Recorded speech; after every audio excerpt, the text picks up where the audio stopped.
Ladies and gentlemen, dear friends, very good evening. Hello, everyone.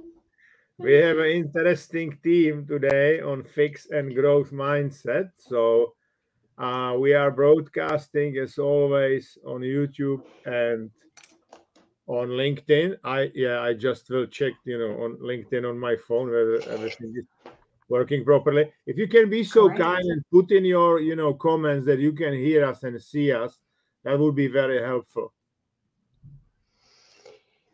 Exactly. And Yeah, as we're waiting, yeah. oh, we've already got, Finland. Finland. but I always like to give a fun tidbit as we're kicking By off. the So way, go ahead.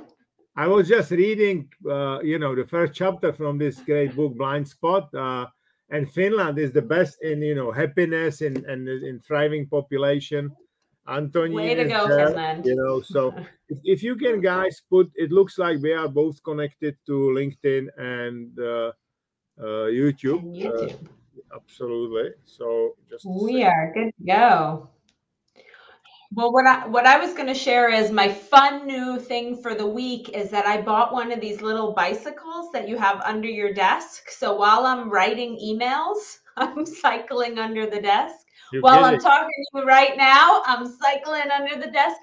Now, I will tell you, if you want to concentrate, you can't put it at a very high level because then you're focused on really putting the muscle in. But when you're just writing emails, I just have it on one and I'm just quick spinning and What it they totally what helps me they what they focus. are what people like Uberman, Andrew Uberman are recommending, if you go like up and down with your legs, with your feet, and Yeah. many times it's basically burning the fat, right?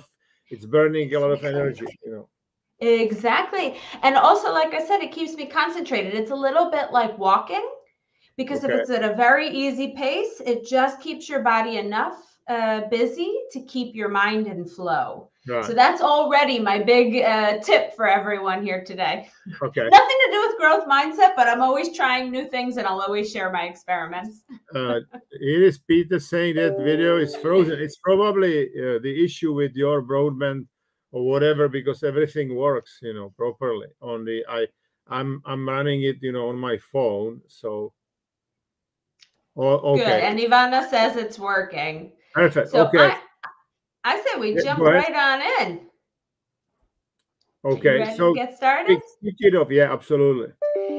Yeah, growth mindset. Okay, everybody's heard of it and everybody talks about it. And we're going to give a real live example from Microsoft in just a few minutes about how it can absolutely transform entire cultures and entire profit margins and bottom lines. But here's the thing about growth mindset. Everybody in business has kind of heard of it. We've heard about it in sports, but most people don't really know what it is. Or most people do it wrong. Or most people know what it is, want to do it, but find themselves stopped from being able to actually be able to live with a growth mindset. So we're going to tackle all of that today. We're going to talk about what growth mindset is, but more importantly, what it isn't. And of course, the opposite of growth mindset is then a fixed mindset. So you can't know growth mindset without knowing fixed mindset. And then we're going to give you real tools, real practical tips to help you actually bridge the gap from knowing you want to have a growth mindset and actually showing up with a growth mindset. Okay. Sound good so far? Yeah. All right. So, Jan, yeah, go ahead. You want to kick us off? Okay. So let me first start. What is the difference between motivation and inspiration? Because it has to do with, fix and growth mindset. Motive means something around, you. Those are results, your salaries, the results if you are like, athlete, the result in some, discipline. Results are important, motivation is important, but unfortunately it's not enough, right? If you are like only concentrated on the results and nothing else, it's called fixed mindset. Unfortunately, they are so much fixated on the results, and usually what is the mindset, and it pretty much applies also for the leaders. You are like champion, or you feel like, hey, I'm loser, there's nothing in between. Okay. Mm-hmm. And it has to do with perfectionism, right? If you're a perfectionist, you are all the time unhappy, because you are never, there's nothing perfect, right? And I'm very close, but okay. And what we know from neuroscientists, that people who with a fixed mindset, what is usually happening, if they are performing very well, their brain would generate dopamine peaks like up, but going immediately down to the baseline. Okay, so if they are successful, if those people with a fixed mindset, fixated on the results, if they are successful, it's okay. The problem is if they are not successful, they start to think, hey, I'm not good enough, it's bad, I'm not performing very well. And then the dopamine line, the baseline, goes significantly down.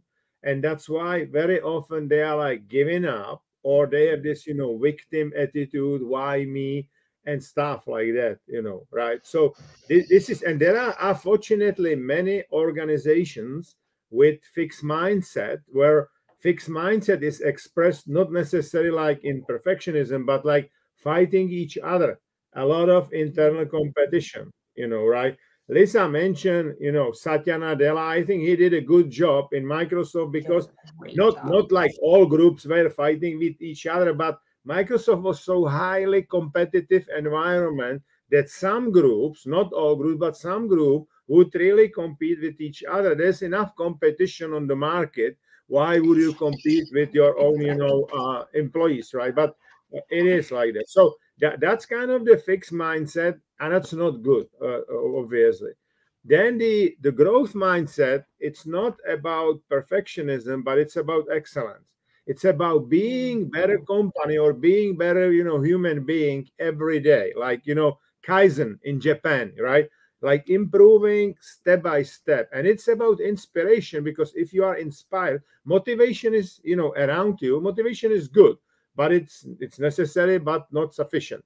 Inspiration means in spirit, which means that you like what you do, you like the process, you like, what do you do, whether it's Microsoft, or sport, or some art, or whatever, right? And the growth mindset means that you really try to be better version of yourself every day. And what is happening with dopamine in this case? There are no peaks, but your baseline is going step by step, up.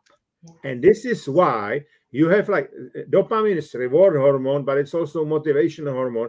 And that's why those people with the huge emotional connection to what they do, to the performance, they are usually, able to do that, job, or that profession many years, because they really like what they do. And that's the difference between fixed and growth mindset. And in the sport, you see it. There is no one champion with a fixed mindset. They are really like, I'm studying now, because my tennis player I coach, Youre he now qualified for the next generation masters in Milan. So we will be there. I'm studying Alcaraz, who is number one now in the world. He's 19 years old, fantastic mindset, fantastic player. And, definitely he is growth mindset. That guy is like, he's training like crazy. His coach said he never asked why. Why should I do it? He's always doing what is necessary to do. And this is it. And he's like getting better and better. And when he's playing, that's the same. He's like maybe losing 2-0 like at the US Open. He's still able to change, to turn it around, and play very well. So that's a real growth mindset. I will talk later on what are kind of the obstacles with the why it's not that easy to move from fixed to growth mindset. So we can't just say, okay, I'll have a growth mindset and now I have it. Unfortunately not. And I love the way that you describe it, Jan, because I think for all of us, actually, if you think about anybody great, anybody who changed the world in history, any great leader at any great company right now, any sports hero, anything, you're going to notice, oh yeah, they have a growth mindset. And especially in a time like today where things are uncertain and it's ambiguous and things are rapidly changing, we have technology, all this stuff. If you keep a fixed mindset, you literally won't be able to be successful. It's not even like, oh, this is how you get ahead. This is how you even stay current and relevant, let alone get ahead. And I summarize it like slightly differently when I talk to people about growth mindset, but it's the same concept. What I think is really important is when we talk about the amygdala, that fight or flight, okay, I talk about it as the bodyguard to get to the best part of your brain, which is you were talking about the dopamine, having it at a high level, having the happiness. That actually sits in this part of our brain, right? And so when we think about threats, when we're scared, when we're nervous, when we think we have to protect something, I need to look good in front of other people, I have to make sure my reputation stays, I have to look like the smartest person in the room. That's all threat-based. That's all here. That is not growth mindset. Growth mindset only sits here. And the way that you can think about growth mindset, I often tell people throw the word growth out and just think about opportunity. If you're in the crappiest situation of all time, you're in COVID, come on, hey, everybody, wake up, read the news. We're about to have a recession, most likely. I don't want to be making anyone feel nervous, just the opposite. I don't want your threat detection going off. I want you going, amazing. There are some constraints happening. Where's the opportunity? Where can we grow forward? Where can we be flexible? How can we create something new? Where's the opportunity? That's growth mindset. And what happens when you make a mistake, when you have a failure, when you don't hit your sales numbers? As Jan said, you're not fixed on the outcome. That when you say, I have to hit this number or else, that's fixed. But what you are fixed on is, I really want to meet my goal. So if you didn't meet the outcome, then you're focused on learning. So what more can I do? What's next? How do I go around this obstacle? How do I move past this? Okay, this one path didn't work. How do we open another new path? Always focused on learning and finding the next opportunity. That's growth mindset. Growth mindset is not, I feel like this is really important to say, toxic positivity. It is not, everything will work out just fine. No, you actually have to really sit down and do the work, look at the reality, look at the constraints of what's happening, and yet see the opportunities within those constraints. Before we go further, Jan, I'd love to just offer for anyone who's listening live, if you have questions about growth mindset or a real situation that you want us to coach you through, please always feel free to interact and let us know. We're super happy to get you to that next level of growth mindset for yourself. Absolutely. And Jan, where do you notice for your players, let's say, or for your business leaders when you're coaching, where do you notice people get the most lost? They have the good intention of having a growth mindset. Where do they get off track? The issue is that even, people who are on the very high positions, their level of self-awareness is relatively low. They really don't understand who they are. And then it's hard to understand other people, number one. Number two, people, they are ambivalent with the mistakes. They are really afraid to admit their own mistakes, because in the past, when people were like hunting, and somebody made a mistake, if the chief of the group would say, hey, you are no more part of the group, that person would die. And that's what is sitting in our subconsciousness. It's evolution. So it's called FOPO, fear of other people's opinion. It's not about other people's opinion. It's we think our amygdala, our monkey in our brain thinks that we will not survive if we will do mistake, right? And what do we know from neuroscience? People learn mostly from mistakes, right? And this is why, unfortunately, if people are not able to be reasonably, risk takers, there is no progress. Progress is happening out of your comfort zone, whether you are, organization or individual. This is it. And out of the comfort zone, it's probably for the first time, and chances are you will do some mistakes. Okay. Now, what you can do, and what I learned when I was like 31, 32 years old, I learned to admit my own mistakes, but publicly, publicly admit my own mistakes. And that's a very powerful, if you think about it, that's a very powerful. And then you don't need to care about football, because, hey, I made a mistake. I did so many things well. I reserve the right to make some mistakes because I'm a human being, right? And I think a lot of leaders still think that to admit that they are wrong, it's kind of the weakness. And in my view, it's a strength. You are a very strong leader if you are able, whether you are like, football coach or whatever, you lost the match, and you may say, hey, the strategy was wrong. I was wrong, simply. You made a decision based on some facts. Those facts were maybe not fully right or whatever, right? But this is it. And I think this is major issue we face today. And you see it more and more that the leaders are not able to admit their own mistakes. And the other kind of the side effect, if you as a leader are able to say, hey, I was wrong because of that, your people will immediately open and they will talk about their own mistakes, right?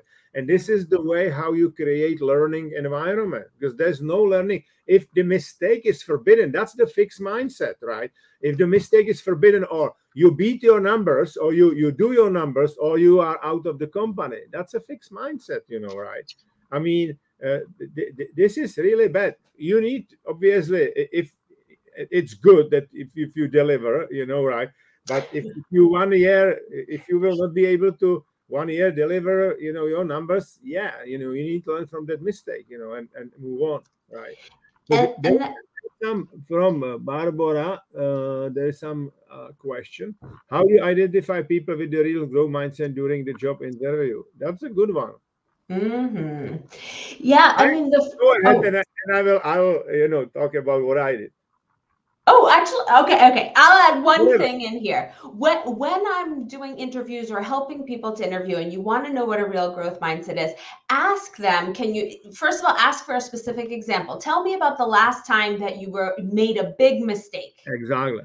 And then what did you learn from it? Or what did you do to correct it? Or how did you turn it around, right? What was the positive consequence of it?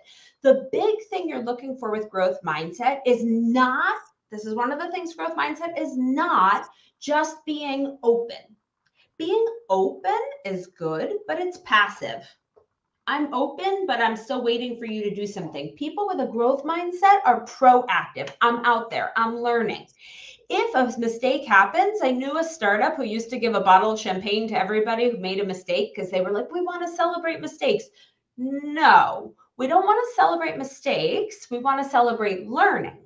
Where does learning come from? As Jan said, the best place we can learn is often the mistakes, but we don't celebrate the mistakes. We celebrate the learning from it.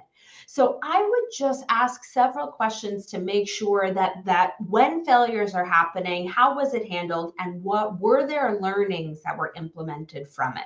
And that's how you can tell if they regularly have a growth mindset.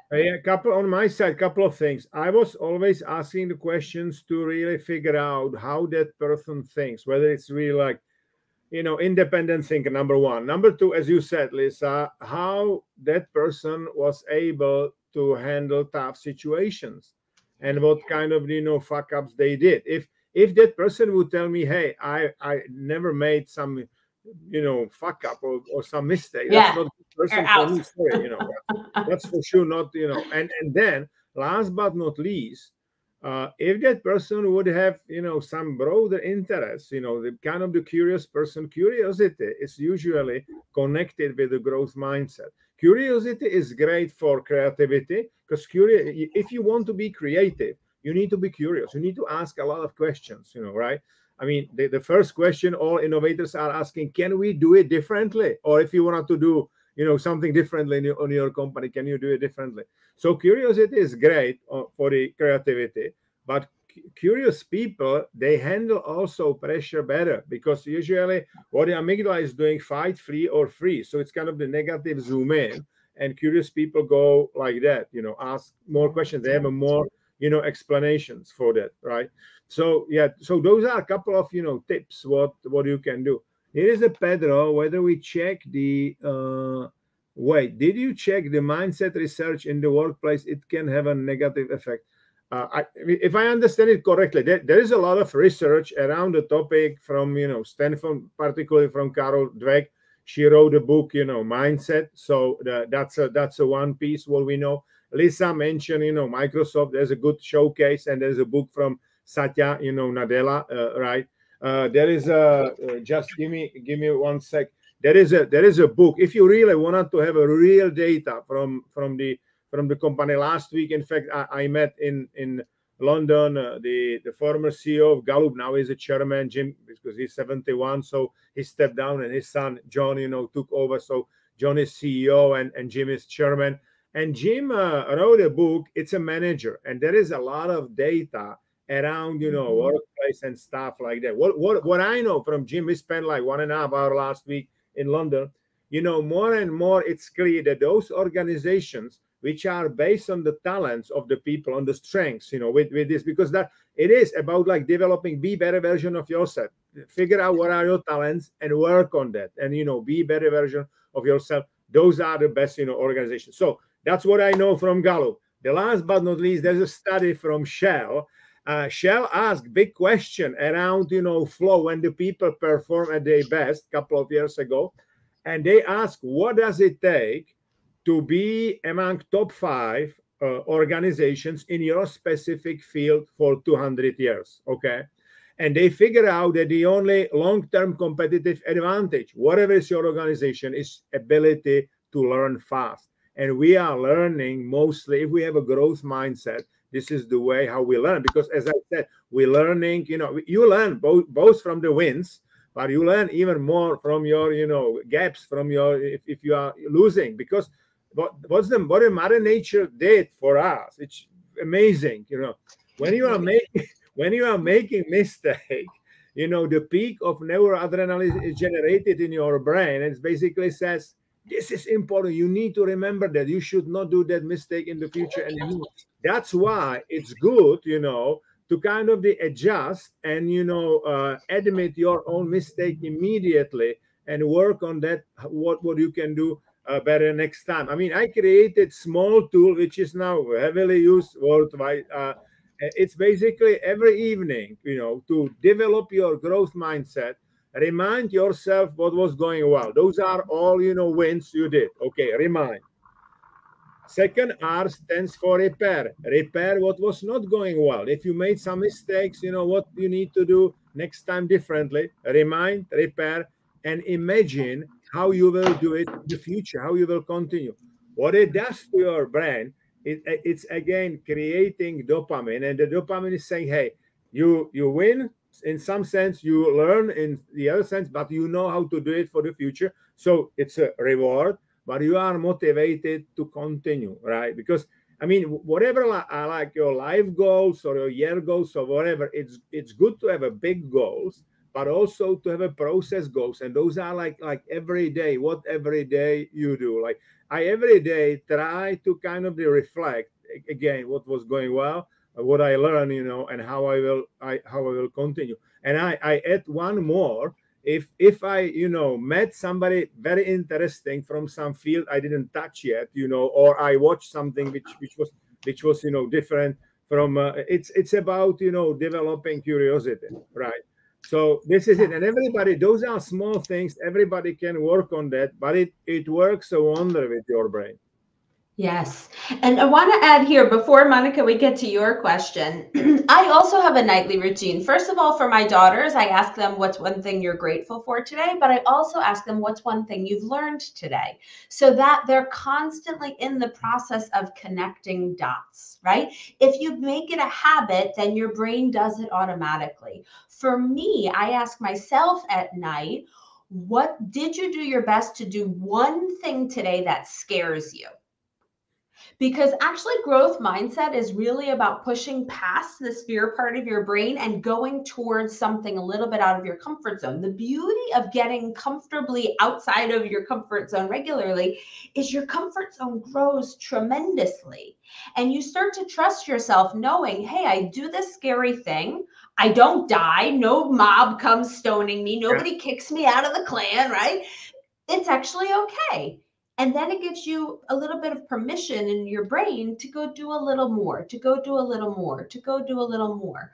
So when people ask, hey, how do you get successful? This is literally the one question that I would say pushes me every single day farther out of my comfort zone. Did you do your best today to do one thing that scares you? And by the way, oftentimes in the middle at night, at 10 o'clock at night, I'm going, oh, I didn't do anything. Let me send that email to ask that person that I've been too scared to call or to ask a favor of, right? So I push myself to do it. But every day, step after step, imagine how much that compounds.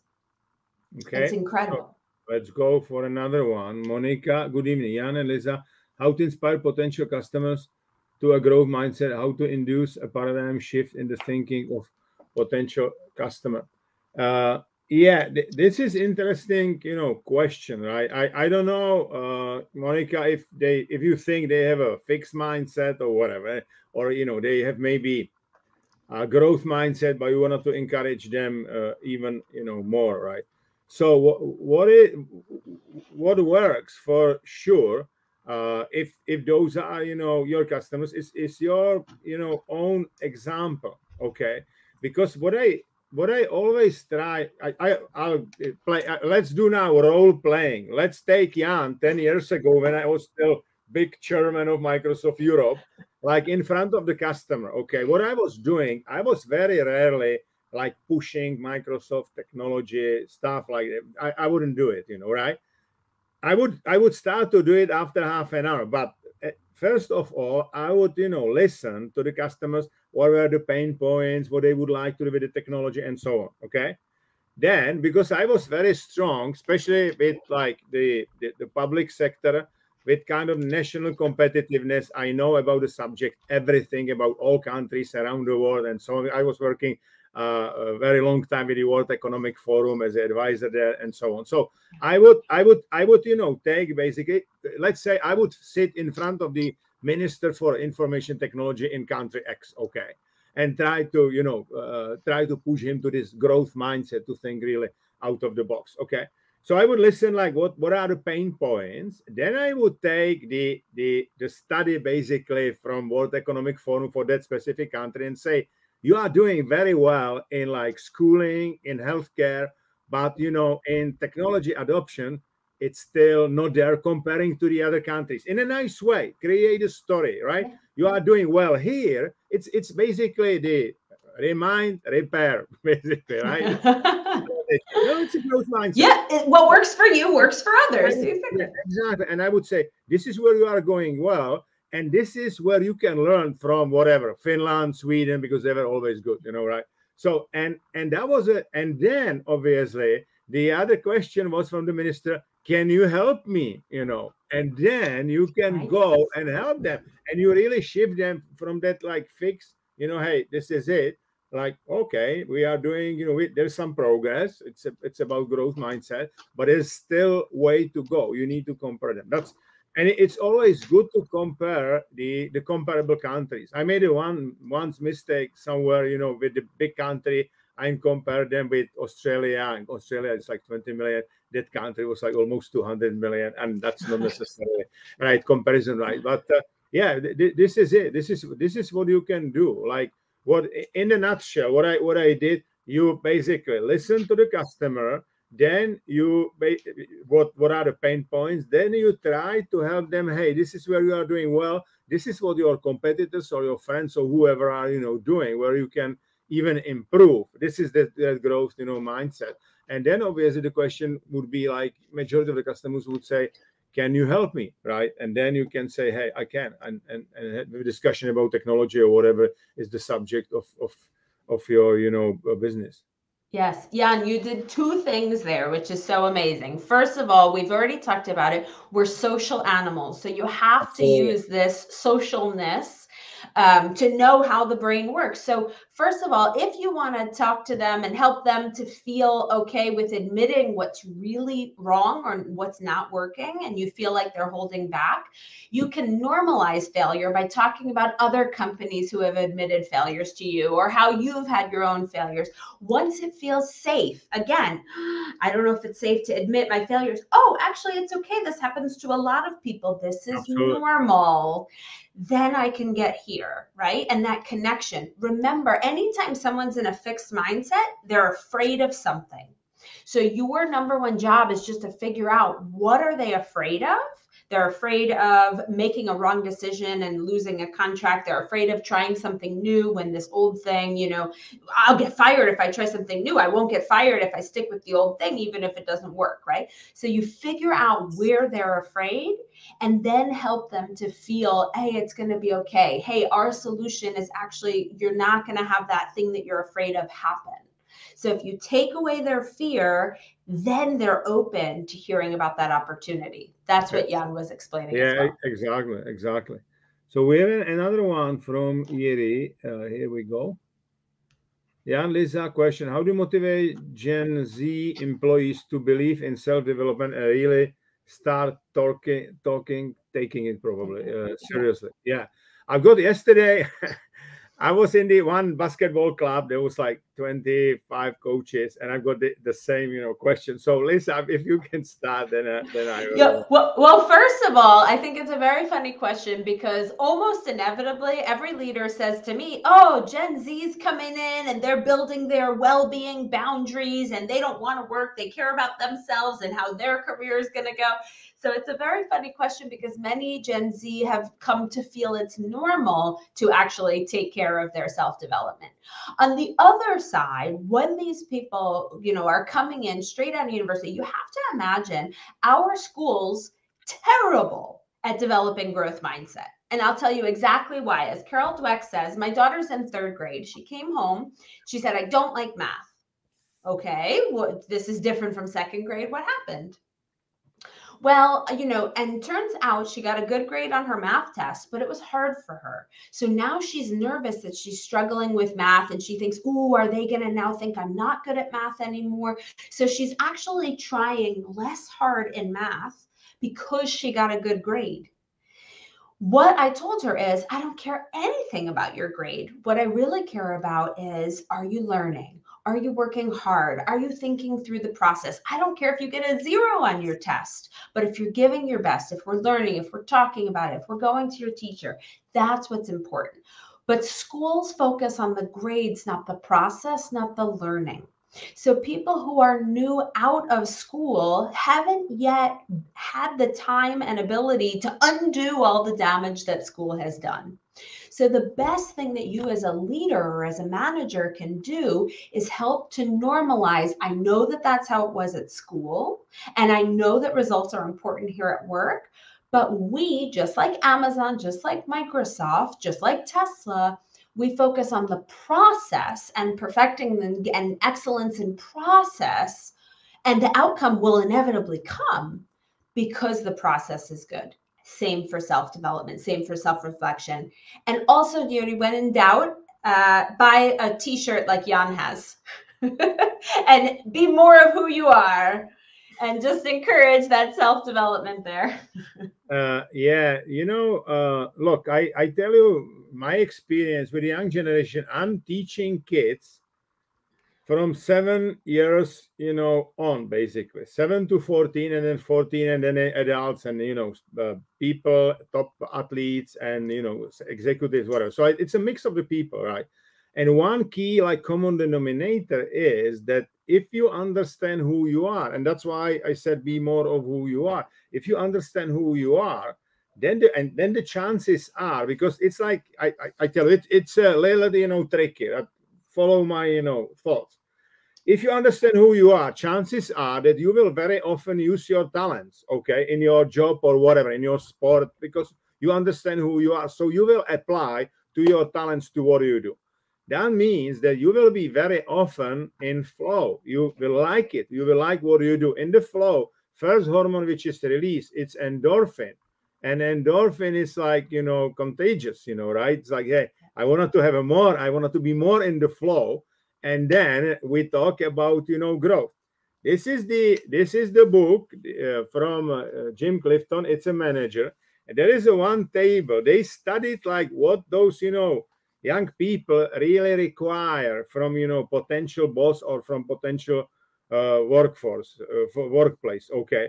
And in the past, it was like my paycheck. Now it's about my purpose. What is my purpose in the company, right? Those are the real data. Those are not like Jan's kind of the invention. Those are the real data. Page number 19 of this book. Okay. The good thing with Gallup, both this, there are many books, but those are like two new blind spots. This one basically says that while economically we are doing much better, the happiness and the quality of the life goes down. Basically, that's what it does, because people don't understand. Majority of the people are doing jobs they don't like. Simply, this is it. So that's one, paycheck to purpose. The other one is from my satisfaction to my development. The other one is like my boss to my coach. So because they are used to instant feedback from social media, they want to get instant feedback in the job. Okay. So there are many other things, but those are like it is a good book. So help them to understand who they are, so they can be more of who they are. That's number one. Number two, if you wanted to develop that kind of the more mental toughness and more alertness or whatever, right, talk to them about kids in China, India, and all of those places, because they are not yet in the middle class. And they work really very hard. When my daughter moved from Prague, she was always in international schools in Munich and in Prague. When she moved from Prague to London School of Economics, I said, have a friends, all friends around the world. But if you will, learn with the Chinese, Indians, Vietnamese, and all of those kids from Asia, because they really learn much harder. Exactly, right. And if you see it, they are not yet in the middle class. And if you see it, I see it. I was last week teaching at Kingston College in London and UCL, and you see the quality of the questions they are asking. It's a very different level from the kids like 15 years ago, right?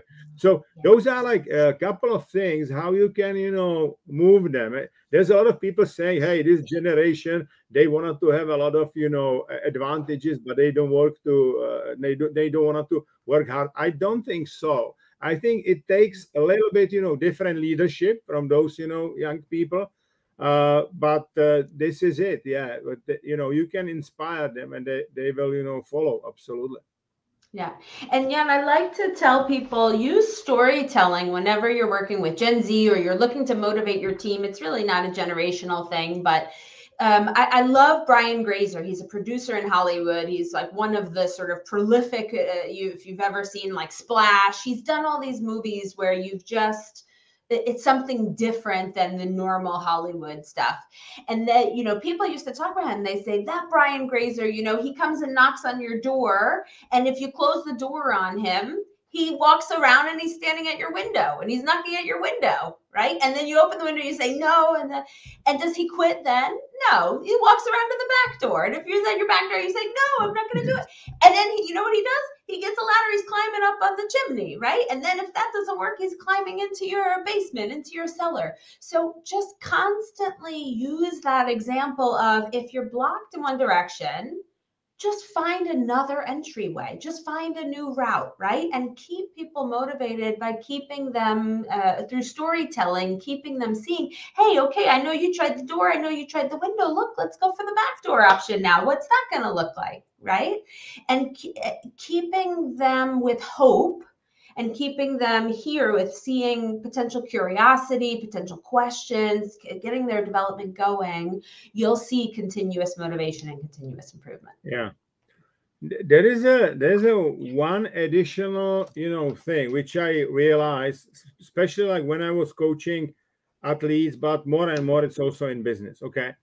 When everything goes well and you have a lot of successes, okay, you don't need necessarily to encourage yourself, because Mother Nature is taking care of that, because you are like in the flow. You have endorphin, dopamine. If it's like team flow, serotonin, oxytocin, that's fine.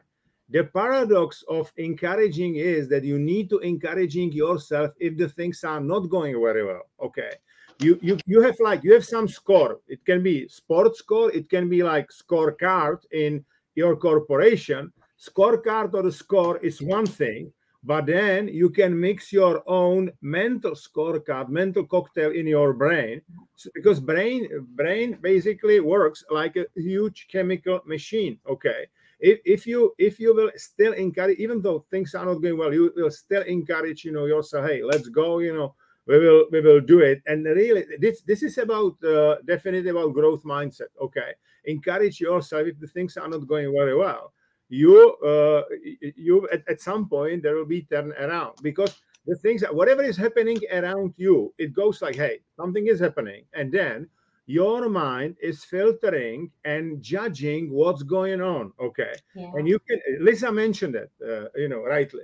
You can say, hey, it's a threat. In this case, you will use the word threat, or it's dangerous, or whatever.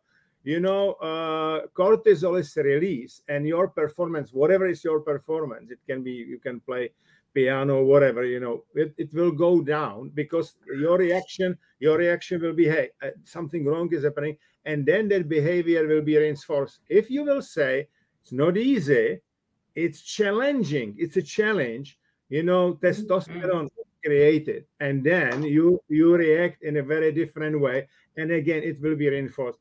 US Navy, basically, they train new soldiers like that. They said, forget about the word threat, because each word, each sentence will create some emotion, and that emotion will create some, chemicals, some hormones in your brain, and those hormones are helping you, or are not helping you. And if for example you are in the stress for a very long time, stress can kill you. 95% of all illnesses are starting now with this, through the stress. Exactly. And Jan, you bring up such a great point about, I often want to remind people that sometimes fun is a challenge. It's hard fun, right? So I'm in Switzerland. I love hiking. And there's often times where I'll spend hours walking, hiking, going uphill. I'm sweating. It's hot. I make it to the top. I'm ready to take that breathtaking picture, right? Panoramic view. And someone drives up with their car and takes the same picture. No, you did not earn it. But the fun that I had going, it's not that it was like, ha ha, fun, easy hiking up, but it's meaningful. You worked for it, you earn it. Fun should be hard. It's a challenge, but you know what? You've risen up to it. That's what's important. When everything in life is too easy for you, you lose that sense of meaning and purpose. And when we have fun challenges, and everything at work, it's a challenge, but what's the opportunity? Cool, this can be a fun challenge, right? Then Absolutely. you're ready to work hard. It's the same work, it's just a different mindset, and it changes that chemical and cocktail in your brain, and you find you'll enjoy it. You'll get into flow differently. Absolutely. No, now I have a couple of players, and they were like in the at the camp, but they didn't qualify for NHL, so they will play AHL for some time. And I'm telling them, I'm like, hey, you are still on the way. You are like 20 years old, right? And if you will do a very good job in at the farm, 3-4 months from now, you will be in NHL back, there, and right. So it is so competitive. Like the tennis player I have, Jiří Lehecka, he moved really like from 650, it was 59, now it's like 70, whatever. It is a great achievement. But obviously now, as you rightly said, Lisa, the next step will be very painful, because we need to do something very different, both on physicality and mentally, because he needs and he wants to move to top 10. And that's a very different game, right? You can be still good player around 50, 40, whatever, right? But if you are top 10, it takes a very different, mindset, and, very different skill set, if you will, right? Yes. That's why I studied really very hardly now to look at, Alcaraz, what is his mental coach, and everything, because he made it, Alcaraz. He's 19, right? And he's unique. But Jiří is a great, is a great tennis player, but to move, there, it will take, another effort, and we will learn. And we need that. If it will be like fixed mindset, it will be, oh, how comes that now he started to lose? He's like winning, losing, right? No, we need to look at the growth mindset and to say, hey, how we can be, better, how we can be better version of himself tomorrow, right? Exactly. And Jan, what we haven't talked about is one myth. Before, Jerry, we get to your next question, Yeah, there's a myth about growth mindset, which is like, I can be anything I want to be. I would never be able to make the women's Olympic basketball team right now, even if I had a growth mindset and I really believed in it. Growth mindset is not about saying you can do literally anything. Growth mindset is about, how do I reach my absolute full best exactly. potential? And we don't limit what's possible. I could get damn good at playing basketball. I probably couldn't make the Olympics, but You I could get good with work.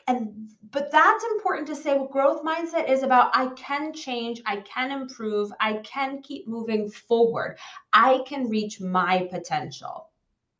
No, absolutely, because you never know what you can, reach. You need to try. That's number one. Your Yes. amygdala is 5 to 10 times faster than your professor neurological part of the brain.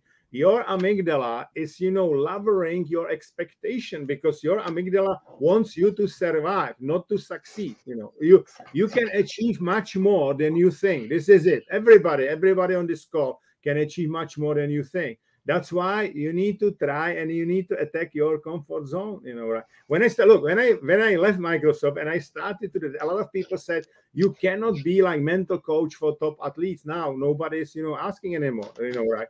I have I created some course which we will start after the new year to sell it like in English, and I have a same manager, the same guy who is taking care of Robin Sharma. Robin Sharma, sold like 6 million books. The man who sold the Ferrari is a great guy in like coaching and mentoring field, right? So this is it. Yeah, absolutely. So Youre is Yes. asking, how do you recognize that the person is not coachable and needs to go versus keep them in the team and help them or her? I will start, Youre. What we usually did, I mean, if that person would do something bad, we would fire that person from the spot, basically. And it would be very rarely. But we created something which we call PIP, Personal Improvement Program. So there were like 3, 4 goals next 3 months, and we review. That's basically the growth mindset. Review the progress against those goals every week. So there was like no surprise. And to be honest, like around half people, like 50% of the people made it, 50% did not. Right? Clear, measurable, goals. What is it? Okay. Now, when the person is like, this is really like, hey, he's underperforming, but at the end of the day, it's not bad, person, just underperforming, which probably if it's continue, we need to, say, we need to make sure that person is leaving the company anyway. But what is worse, if that person is like toxic, okay, I would give them one chance, give them clear feedback. This is what you did. And because those emotions are contagious, if you will not stop, if it's second time, you go, basically. Right. And again, I would say like 50-50, right. But if the toxicity, it's like infection. It's really Yes. bad. Do not And it let it. goes around very fast. People will start to think, hey, maybe there is something right in what he's saying, right? That's amygdala. That's amygdala. And that's not good. You don't want to have it. You can have like 10 top performers, positive thinkers, one guy with this mindset, and that Ruins guy, it. unless taken care of, will be, destroying the whole organization. That's right. And by the way, you can fire someone while still encouraging a growth mindset. So I love it. Clear transparency. Here are the expectations. Absolutely. Objectively, you can grow to them or not, or you choose to or not. If you can't, because that's not within what's your potential, within what's possible, that you're not capable of doing that, no problem. Then you coach the person and say, look, it's not a fit here, but it's a fit somewhere else. Look, I would be terrible if someone asked me to be a physics Exactly. professor. Doesn't make me a bad person. It just means it wasn't the right fit. So then you help to coach the person and say, look, this isn't the area where you're going to shine. It's not gonna happen because you're struggling and it's not working out for you. Let's find the place where you are going to shine, and you coach them to leave and feel good leaving. Again, it's all about learning. Here's a path you tried, you learned that that's not the right fit, but that gives you one clearer picture towards what does fit and where your strengths can best be used. Yeah, to have a more fun and great mindset, it's great to listen Steve Harvey podcast. By the way, what is the progress with your podcast? That's a question for you, probably. It's Yeah, my fault. It's my fault. it- I hired a designer to design our yeah. podcast, and after 4 or 5 iterations, I fired that Lisa, person, and Lisa now is I've very hired someone picky. new. Lisa is very picky with the logo and everything, you know. I am. So I've But got a new designer that I hired today, hopefully coming soon. it, but Thank it, you for that kick. it will come. Guys, by the way, if there are some, Czech guys, there is a lot of, there's English stuff on my YouTube channel, but it's also a lot of, Czech stuff. There's like 10,000 people you can make subscription on the YouTube. And the one thing is that next week, I don't know what is the day, but you can look at my web. There's a course, Unlocking Human Potential. There are still a couple of open, places. Usually it's like sold out, but we added one more in between, and there is more places, so you can have a look. So Ivana is asking, curious, please, did you ever have toxic person in the company that changed when you gave the person the second chance? Ivana, I will give you one story. When I was running Central and Eastern Europe, it must be like 20 years ago, 22 years ago. There was I will not mention the country, but I realized that the gentleman who was a country manager of that country, right, threatened people. Was basically saying, if you will disagree with me, chances are I will fire you. Okay. So what I did, I talked to, I know when somebody called me, I said, yeah, I'll check whether it's true. I checked, it was true. I called to my HR in Munich. I said, give me the contract, and I flew there in the afternoon. I didn't even tell to my boss because he was always like, Jan, if you will fire some, top manager, I need to know. But he was not picking up the phone. So I fired him on my own. I said, look, this is absolutely unacceptable. And, unfortunately, you need to go, right? So there was a lawyer. So it was done in, a couple of hours. And I felt like, hey, this is what I need to do. And that subsidiary, they really appreciated a lot that I was, I was very actionable. It was clear because it was from a couple of people. He admitted that it was wrong or whatever, but this is unacceptable for me. Like, look, I can accept a lot of things. What I cannot accept is a management by fear. This is something I hate. This is mafia, and unfortunately, there are a lot of companies doing it still, Management by fear does not work. This is what mafia is doing. Mafia is saying, kill one and you will educate 10,000, but then you need to kill another one, right? So it's a motivation, but short-term motivation. It's not good. Simply, it doesn't work, And those people, if you like threaten them, they will leave you very soon anyway, if they can, right? So that was kind of my, toxic, couple of others, right? Sometimes, as I said, it was just that, people, they were like, too much pushy or whatever. But if it continues, that's bad, right? Plus, make sure that if you interview people, you interview them like, hey, is this right guy for marketing manager job? But also ask the question, is this right guy to fitting in my leadership team or whatever is the team? This is another key question. Very often, even the sport, coaches are not asking this question, and it doesn't work, properly. Simply, you can have a team of the superstars, and it's not superstar team. You can have a team of good players, and it can be superstar team because they play, they are in the flow, they like what they do, they act as a team, right? I don't know. Right. You want to add something? I do want to add here because Ivana is asking about whether actually someone can change. And I've had many examples. Most of the time when someone who's acting toxic changes, it's because they're actually not aware of the impact of their behavior. Exactly. For people who are aware and who are doing it consciously because they're playing a power game or they're doing something struggle, do they change? Not so often.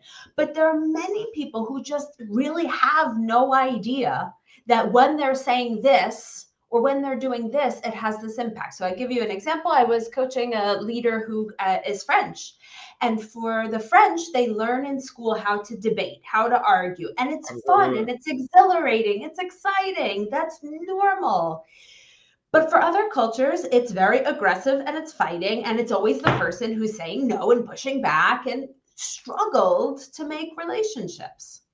And actually, the homework assignment that I gave this person before he could build relationships with his team, I sent him home and I said, go hug your daughters. And he was like, what? You're a business, like you're my executive coach. What are you talking about? Go hug my daughters. I said, listen, you need to learn how to just connect with people without needing to prove yourself, without needing to fight, to argue, to stand your ground, to just be connected with them. So after he hugged his daughters, they said, wow, we didn't know how much we missed having you be connected with us, be vulnerable with us, be a person with us. And once he had that shift at home, I said, now go back to your team. Your team is full of humans who want to see a vulnerable side of you as well. And he completely shifted his behavior after that, got positive reviews, is getting a promotion, could work well with other Americans.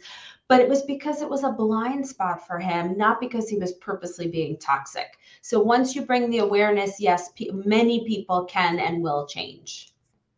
Yeah, on the on the blind spot,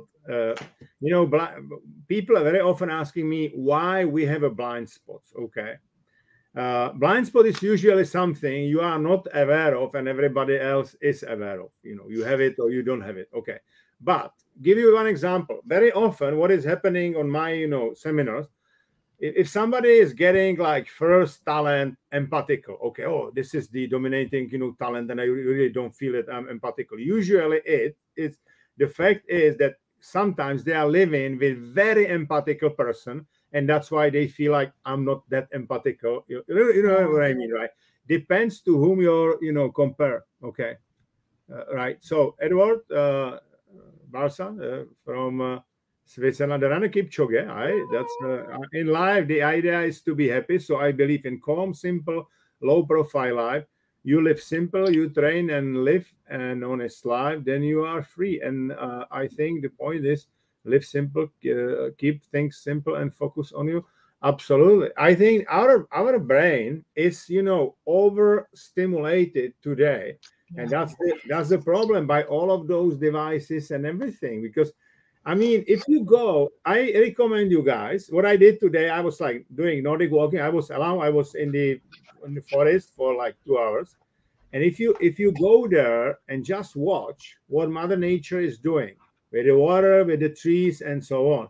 So there are so many learnings you can have. Yeah. So nature. Small kids, if you have a small kids, watch them, what they do. Because they do, or maybe even follow what they are asking for. They are really very smart from the nature, how the way they ask the questions. And it is about simplicity, because sometimes we overcomplicate our life so much because we feel like I need to post today something, I need to do that. You don't need to. You can, right? So absolutely. So Lucas is here.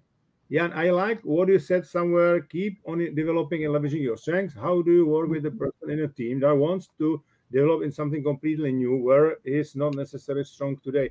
How to keep his strengths and elsewhere actually, and those strengths are great and contribution away.